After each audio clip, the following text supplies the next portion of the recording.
Celine Evangelista ajukan satu permohonan Stefan William yang kini pacari Ria Andrews. Celine Evangelista minta Stefan William segera kenalkan pacar barunya Ria Andrews kepada anak-anaknya. Meski demikian, Celine Evangelista hanya minta doa yang terbaik. Dilansir dari YouTube channel Intense Investigasi, Minggu tanggal 11 September tahun 2022. Celine Evangelista menyebut dirinya sudah tahu Stefan William punya pacar baru.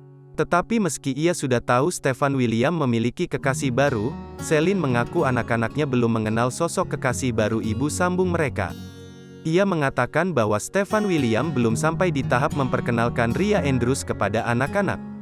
Celine pun tak menuturkan apa penyebab sang mantan suami belum mengenalkan kekasih barunya kepada anak-anaknya.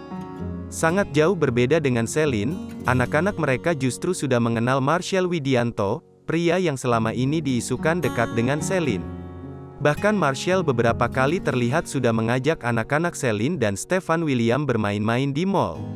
Tak hanya main-main saja, komika asal Jakarta itu sampai membelikan barang-barang mahal untuk mereka. Karena itu Celine memuji Marshall dengan menyebut pria tersebut sangat jauh berbeda dari mantan-mantan suaminya selama ini. Meski hubungan mereka hanya sebatas teman dekat, Celine mengaku sangat nyaman berada di dekat Marshall.